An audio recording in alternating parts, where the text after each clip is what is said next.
Okay folks, this is a RISC PC with two 64 megabyte SIMs, 2 megabytes of memory. It's got an ANT Ethernet Ether M onboard network card, floppy disk drive and a Sony IDE CD-ROM.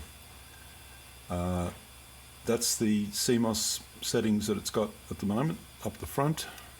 I've got it booted in at the moment to where it can get to, but it's not doing it the right way, so I'll shut these down.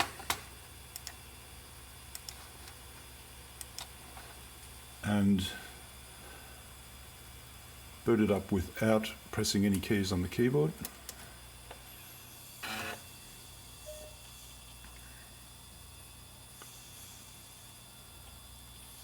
You can see the colours are a bit strange already, and this is what it comes out like.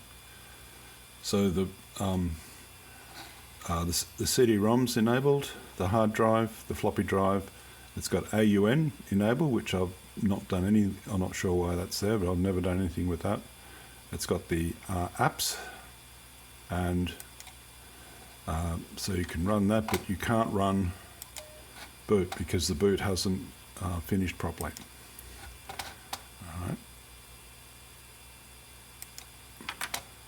So I'll run Paint, and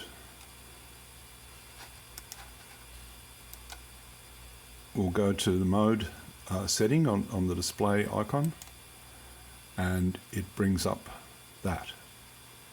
Alright, so when you go to that setting, it corrects it, which in my opinion makes it look as though electrically, software wise and all that, it can do it if it wants to. We go to Paint and create a new sprite. You can see the colours over here are all corrected. They're all okay.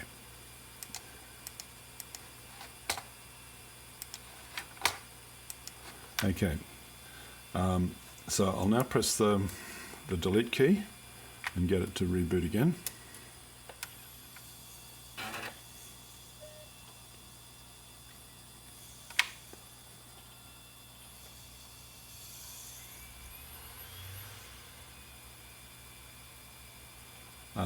So there's the colours that it comes up into, which is really weird. So we go and run Paint, and we create a sprite, and you can see that half of the palette is quite mixed up. It's not right. So we put that just up here for the moment. But if we come down to the display icon, go to the right, and you'll see the text that's in there come up in the second time round. Notice this yellow down here. No, it hasn't worked. Okay. Previously, that yellow would stay yellow. You'd have to do this a second time, right, for it to work correctly. Okay, but that's worked first off that time. That black start though to the boot up is basically not good, and also the fact that when you don't have any delete key held down, it just goes to this weird palette, which is quite unusual. The clock is basically keeping time. The CD-ROM icon disappears, even though it's enabled in the configure. You can see over here there's one CD-ROM drive, and it's also in the CMOS settings, but that doesn't come out as well. So I'm at a bit of a loss. I've tried a whole lot of things and tried to track things down, and I just can't do it. So I'm appealing to anyone who has the time and inclination and the skills to help me out.